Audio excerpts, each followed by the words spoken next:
I had to start my video all over again. Yeah, I was going to make a video on the red heifer and the third temple, and when I started the German video, the Holy Spirit led me in a totally different topic. He wanted me to talk more about this false prophet. And so I need to do the English video on this topic as well. Somebody asked me anyways to do some more videos on this topic, and I hope she meant the false prophet. If not, let me know if hopefully that helped. Yeah, false prophet is an interesting topic because when I did my last video, I started, of course, with the German video and the American one, the English one. Then when I did the German one, I was even more clear in my head what the Holy Spirit was telling me. Interesting. Wrap your head around this idea of false prophet and, why the beast out of the earth is called false prophet and why America is called false prophet. If you're new to this subject, please watch my playlist, my videos on the playlist, Antichrist. I made a clear biblical study on it, in depth. Now, if you're on Rumble and BitChute, you have to come on YouTube for the playlist. But yeah, I did a series on Antichrist. No, the false prophet is not Antichrist, and the Antichrist is not the false prophet. Just a short overview, people, on the beasts. The beasts are, and you can find that in Revelation 13, the two beasts. The beasts are empires. Okay? World empires. World empires. And according to Daniel, there's only 4 world empires to the end. That is what Daniel saw. He saw 4 empires all the way going to the end when Jesus returns. That is simple. Okay? And so, really there are 4 beasts. Now, how do I know these beasts are empires? Because I can compare these 4 beasts with the 4th section in Daniel 2 in the statue. And there Daniel tells us clearly. When we come to chapter 7, the 4 beasts, Daniel uses symbolic language. In other words, he uses really for kingdom, sometimes king, and it doesn't become very clear because it's symbolic that these 4 beasts are empires, but you can compare them again with these 4 sections in the statue, and they're empires. And then you can look at, okay, what empires is he talking about in the statue that will be here to the end? That is Babylon, Persia, Greece, and the Roman Empire. And then people say, well, the Roman Empire is gone. Well, in Revelation 7, that 4th beast was different than the other beasts. And the way he continued was through the horns. Those horns are kingdoms. And again, you have to be understanding about kingdoms. And 10 is only symbolic for the completion, the whole number of kingdoms that came out of this beast Roman Empire. But see, these kingdoms kept alive the Roman Empire. If you know a little bit about European history, you know that's what they did. They kept the Roman Empire alive. Latin was the language of the Roman, of the European countries, the European culture. Latin was the language of the educated and of course, the church. So that's how it continued. It continues all the way to the time when Jesus returns. Because that's what Daniel 7 says. Daniel did not see a fifth beast. So the fifth beast, only John picked up as the beast out of the earth. And this fifth beast kind of got the power from the first beast in Revelation 13, which was the Holy Roman Empire. Okay, let's call it Holy Roman Empire because it is what it is. It's what it's called. If you know a little bit about European history. And so, what empire got its power from Europe? Let's call it Europe today, right? Today it's called Europe, or European nation. And when this new empire, the beast out of the earth, received its power from that first beast, that's when it was wounded. So we need to think about, okay, when was that empire, the Holy Roman Empire, Europe, when was it wounded? It was wounded during the First World War and then again during the Second World War. It was completely wounded. And so this new empire stepped in and took over. Now you need to think, what empire was that? And then we can understand what's going on. Again, go to my playlist, Antichrist, and I'm making an in-depth study about it. Why? Look at Bible verses.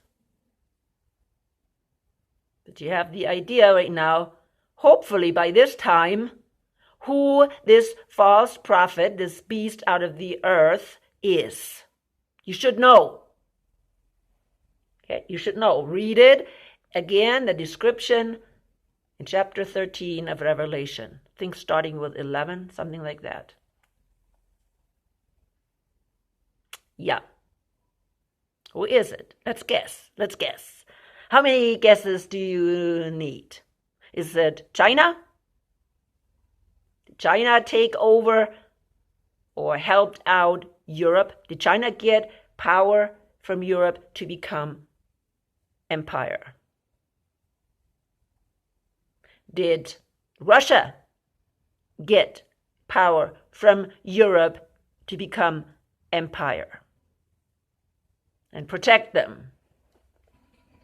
Who combined, who went together with Europe, protected Europe while it was wounded? Who was that? What empire was that? At that time, it wasn't an empire, but it became empire because the European empire gave up kind of its power to this new empire in order to survive. Okay? Do you want me to continue? Should be very easy if you just have some kind of historical background. Of course, most people don't, which is sad. It's extremely sad. But that is and can only be the United States. United States today is empire. Matter of fact, United States is empire, period.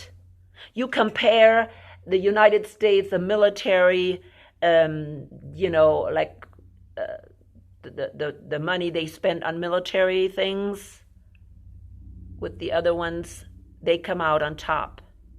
They always look at the airplane carriers, the ships, right, that carry airplanes. Compare that with the rest of the world. Who has the most? Okay. How many places does the United States have military installations, and how many places does Russia or China have military installations in the world. So you know who the empire is today. Now we know again that this beast out of the earth got together or got its power from Europe, who was empire before. Make no mistake, Europe was empire.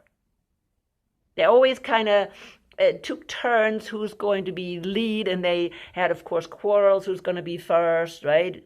Internal quarrels and wars and all kinds of stuff. One time it's, this and France, and then it's Portugal, Spain, and England was the last one, right? But also Austria and Germany.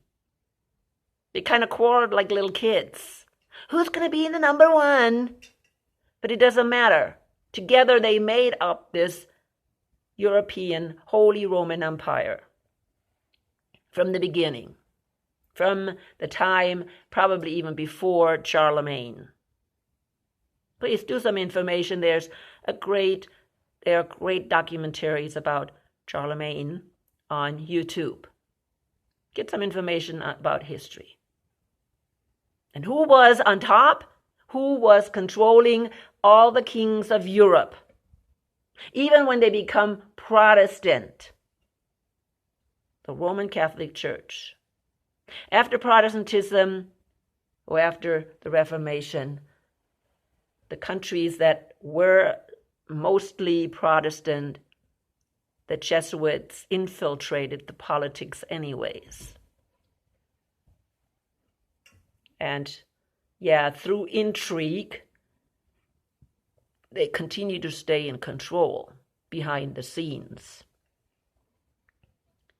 What happened with the German Kaiser or the Tsar in Russia probably all was intrigues, through the Roman Catholic Church, if you check into it. But anyway, so you can see the two beasts that John describes. They are empires. So now let's look, which I thought was really interesting. I did more looking, deeper looking into this false prophet.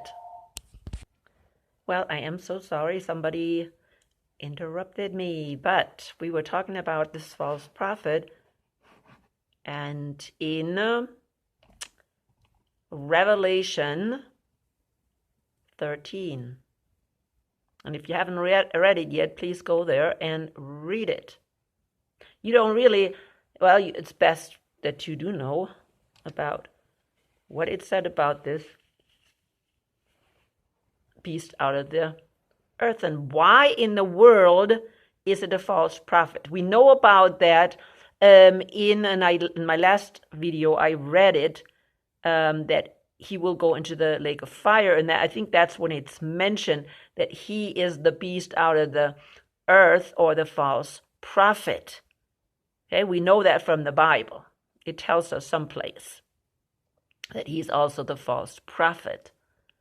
And of course, the thing is, people always kind of stumble over this. Why is this beast out of the earth, which is an empire, okay, which is the USA, the US, why is the US a false prophet? Well, when we think about prophet, we think about a prophet for God, or a prophet for some kind of other gods, whatever, a religious system. And okay, false prophet could be a false prophet for God, or a false prophet for specific religious system. That's what we're thinking. And so we're always thinking, that must be a religious leader, preacher, whatever. Okay?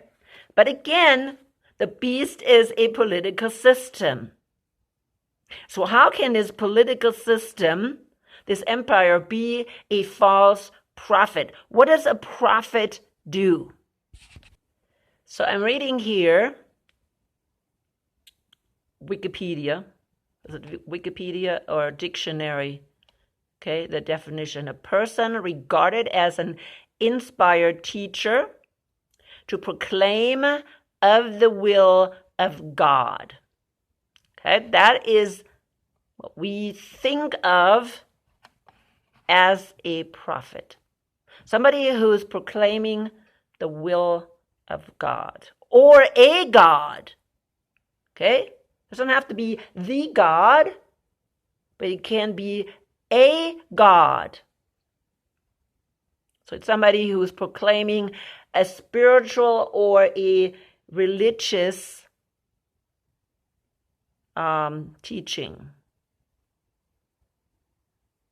And so when you think, well, the United States is a prophet for whom? And people right away think about, oh, a prophet for God. Yeah, we are a prophet for God. We're sending out missionaries into the world. Yeah, but think about the missionaries we're sending out. Most of the missionaries we are sending out, did you watch my last video?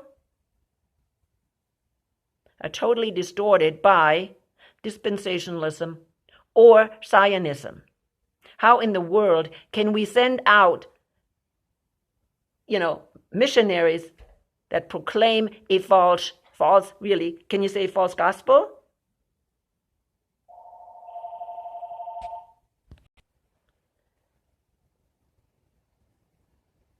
Or who is, what kind of gospel, is the United States proclaiming?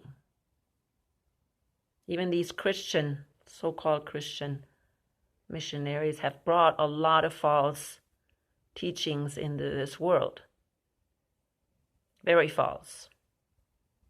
But that's not the major thing that is really going out into this world from the United States. Think about what politically we have been preaching into this world. Politically. We're not talking about now religious-wise. We're just saying an inspired teachers that's proclaiming some kind of gospel or some kind of information. Politically, what have we been teaching? What kind of gospel has really taken over the United States? It's not the gospel, of Jesus Christ. We have what we call a liberal gospel, right? Liberalism is spreading like wildfire, or has spread like wildfire in the United States. Prosperity, gospel of prosperity, which is also preached by our what? Preachers. This prosperity gospel, really, Jesus wants you to do well and have money and be successful.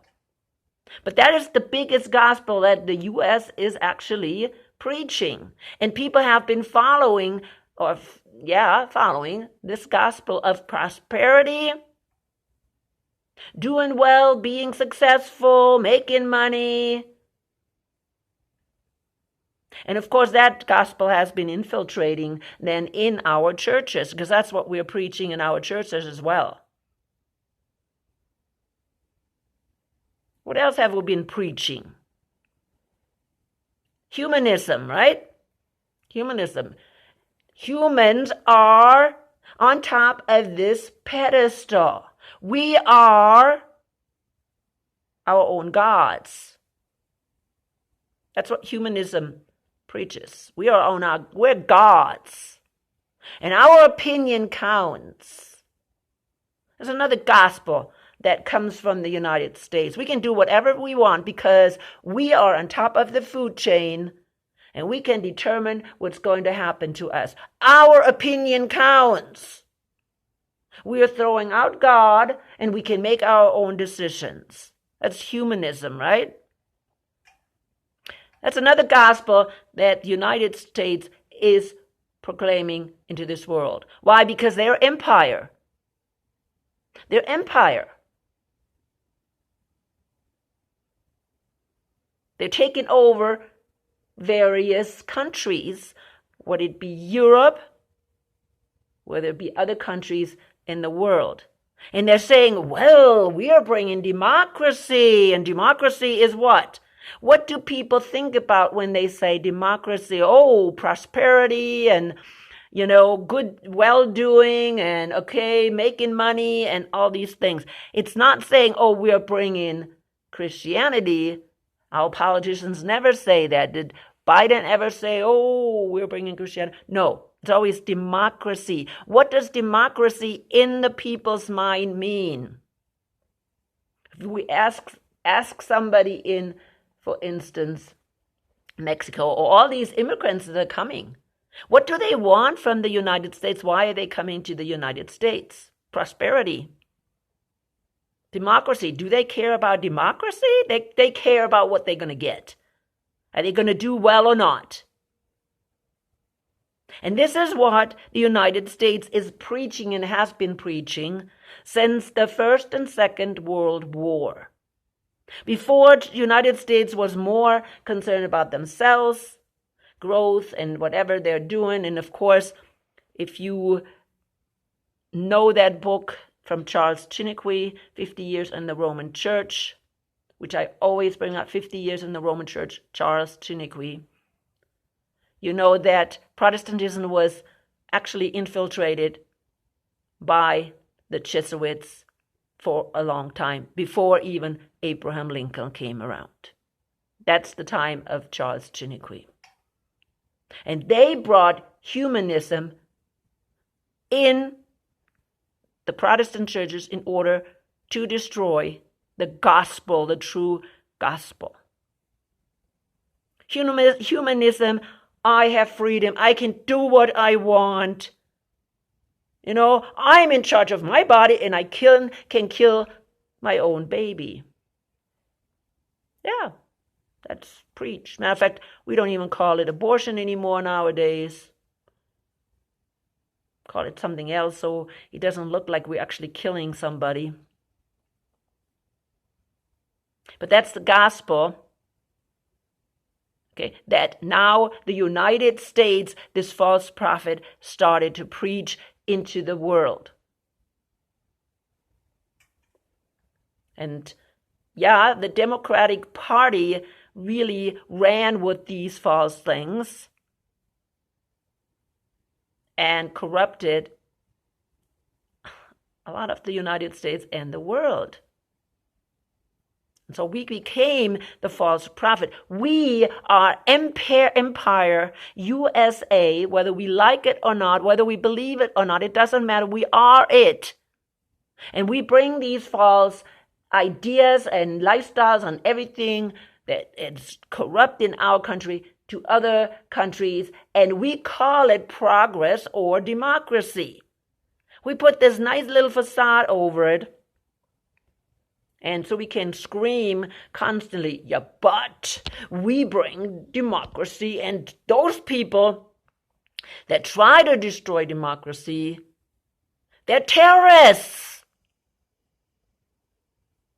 See, in a democracy or in an empire, you also have to make enemies. Other people are always the tyrants, like, oh, China is the tyrant. Oh, Putin is the tyrant. All these other countries are tyrants. But we are, my goodness, we are democracy. We are heaven. We are paradise. People, I'm from Germany, and yeah, that's what I heard. That's what I heard, the soldiers telling me, when they were talking about the United States, they talked about paradise where milk and honey flows.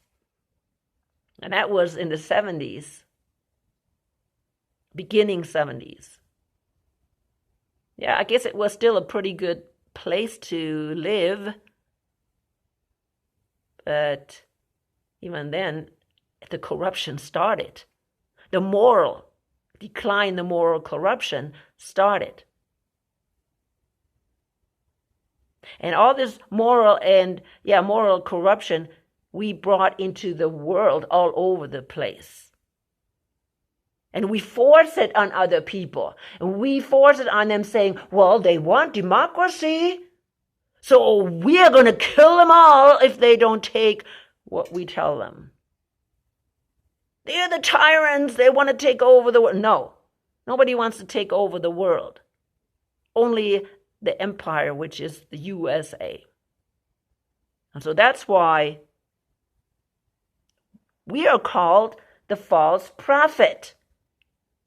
People need to have that sink in their brain, that we are the false prophet. We have brought falseness, corruptness into this world. That's why we're called false prophet. Who is our God? If we're talking about humanism, who is our God? We ourselves. We don't have, statues anymore of, gods out there, do we?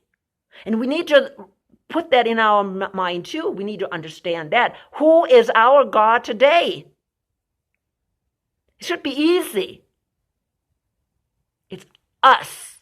How many people walk around making selfies? Well, because they glorify themselves.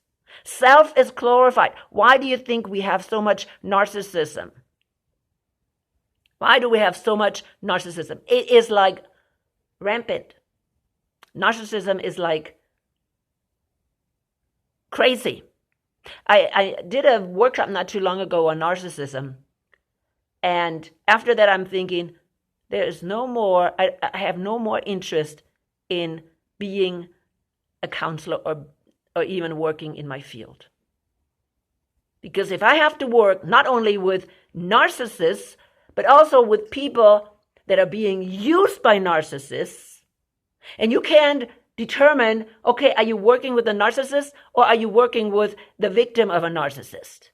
It's just as bad working with either side, okay? Because either side is extremely sick, very sick. And yeah, this is the attitude that we're having, putting ourselves on the pedestal, or humans on the pedestal. We do that all the time. Oh, we put, these doctors on the pedestal. They're humans. Oh, we put the scientists on the pedestal. We put the politicians on the pedestal. Look what they're doing with Trump. Okay, we put these people on a pedestal. And of course, ourselves too. Selfie, selfie, selfie. Oh, my opinion is more important than your opinion. Oh, I'm so much better than you. That's putting yourself on the pedestal. And that is our God. That's what we're proclaiming in the world. You can determine what you're going to do with your body. Okay? Oh, no, I don't have any more responsibility for anybody. See, nobody needs to take responsibility. I will put the responsibility on somebody else. And the whole thing about liberty cannot stand without responsibility. See, everybody, liberty, liberty, liberty. No. Liberty without responsibility does not, it becomes an extreme for selfishness and narcissism. That's what that's what they do in the world. Same for democracy. Democracy becomes a synonym for liberty. But, oh no, I don't want to take any responsibility for anything.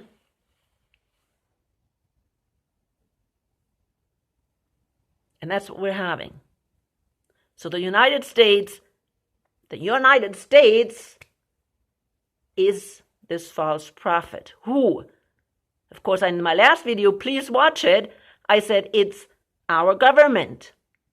But it's also those people that follow the government. And see, then when we understand that, and it says that this beast is making an image to the first beast, maybe we understand what the image is better. Or we also understand is, wait a minute, we better not follow the system. We understand what the system is all about, because that's what we have today. And it doesn't matter, again, what side we are on. They will push the system. It doesn't matter in what direction. Liberty and prosperity. For some, maybe liberty is more important. For some, more prosperity. But it's the same thing. It goes into narcissism, selfishness, glorifying self, putting self on the pedestal. I want to read 2 Timothy 3, if it comes up. I'll tell you, my computer is like crazy. It's coming. So, 2 Timothy 3. But know this, that in the last days, we're living in the last days, perilous times will come. For men will be lovers of themselves. Starts right out, right? Lovers of money. Is that what we have? Yes. Boasters, proud, blasphemous, disobedient to parents, unthankful, unholy, unloving, unforgiving, slanderers, without self-control, brutal, despisers of good, traitors, headstrong, naughty, lovers of pleasure. Lovers of pleasure, that is what we have. Okay? That's what we have. Rather than lovers of God, having a form of godliness. They're having a form of godliness, okay? Oh, we are Christians. And preaching of the Bible, reading the Bible, but what does it say? But denying its power. What's its power? Its power is the Holy Spirit that's guiding us. We're following Jesus' plan, not the plan of this world who puts humanism on the pedestal. Me, me, me, me, me. This is all about me, me, me, me, and me again. And what did I read in Romans, Romans 12 or 13? 12, I think. We have to die to ourselves, to our old nature. We have to sacrifice our old nature and be transformed. It's not me, me, me. That's the power. That's the power of the gospel, of transformation in the Holy Spirit. And from such person or such people, turn away. We have to turn away from everybody, including the churches, because that's exactly what they're talking about, the churches, especially the Protestant churches today. They have a form of godliness. They blabber about God and, the Bible and this and that. And yes, they do. But but they deny its power. And of course, there's the other extreme too, that just totally reject Jesus and the gospel. Hey, they're easy to detect, right? They're easy to detect. The ones that are the extreme. How about those over here? They're extreme too. That blabber, quote the Bible, and then they still go follow false doctrine. They meddle in the affairs of this world that's under Satan. They're actually supporting Satan's plan. That's just as extreme. And from such people, turn away. For of this sort are those who creep into, now listen to this, for those sorts are those who creep into households and make captives of gullible women. It's kind of interesting. Okay. I guess that's pretty stereotypical. How about gullible men? Are there plenty of gullible men? Yes, okay. But anyways, he uses here gullible women. Because maybe in those days we had more gullible women. Maybe, I don't know. Loaded down with sins, led away by various lusts, always learning and never able to come to the knowledge of the truth. My dear Paul, this you can also say about men. But regardless, nowadays they're not coming into the houses, like he says here, in the households, personally coming in, but they're coming into the household through the computer. That's why Paul said it's better for women to get married and get busy with the children and get busy in the household, so they're not walking around, busy bodies and just talking and gossiping. But again, men are out there working hard. They don't have time to follow this nonsense. That's what he's saying. In those days. Today it's a little bit different. These things come today into our household through these false teachers on the internet. And yeah, these gullible women, I understand, but there's just as many gullible men out there. That's why we have these horrible men that are leaders. Oh, as long as we're following the men, we don't have to worry about anything. They're not being misled. They're not being deceived. Just the women that are deceived. I don't know if I understand Paul wrote that, okay? There's no indication that didn't come from Paul. But again, I think he is right there stuck in his culture too. And during his time, maybe it was like that. It was a lot of women being gullible because they were not educated. Okay? They were not educated. Today it's different. I think we have just as many men being gullible today than women. But again, I don't want to get stuck on it. Okay, but it doesn't matter.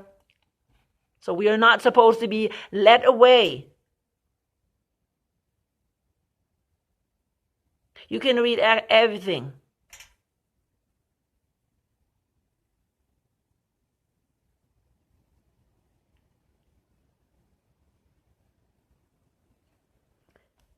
Anyways, people, this is what's going on today. And we need to be careful that we're not swept away by this evil thinking, which this false prophet is presenting to the whole world. And we again think, oh, false prophet, yeah, Biden is definitely a false prophet. Or whoever is on the Democratic side. Yeah, you can see it, I know, I understand. All the liberalism that they preach. But it doesn't matter. It's the other side as well. If you look at Trump, look at Trump, people, okay? Isn't he not just as liberal? Well, maybe not as extreme, I don't know. He says, no, I'm against, abortions or whatever and all that stuff. But if you really look at him, when it comes to women, he is extremely liberal. Okay? I'm talking about having affairs and stuff. That's what I'm talking about. And sex and all that stuff. But I'm coming to an end. We need to understand and get it in our head that America is the false prophet. And why is he the false prophet? What is this false prophet teaching? Humanism. Humanism. And if we follow this false prophet, it doesn't matter what side it is, we're going to be swept away into this false doctrine, false religion. It doesn't matter what side we're on. If you think you're Christian and you do Christianese stuff, and you follow dispensationalism, and you follow Zionism, it's the same thing. It doesn't matter. You're going the wrong way. You're not going the way of the Bible, of Jesus. And you know what happens with people like that? They are being thrown in the lake of fire. See, they think they're going to fight on the side of Jesus during the Armageddon war. Oh, we're going to be on the side and we're going to just, kill all the enemies. We have no idea who our enemy is. We leave that to Jesus and his army. We are going to be in heaven. We're going to be in the New Jerusalem. We're not fighting. We're not fighting. We're going to hide. That's what Jesus says. Hide for a little while until the wrath has passed. We are not fighting. And these people are telling us we're fighting. No, we're not fighting. We're hiding until the wrath has passed. We leave that to God or Jesus and his army. Coming to an end. People wake up. We're living in the end times. Let the Holy Spirit guide you.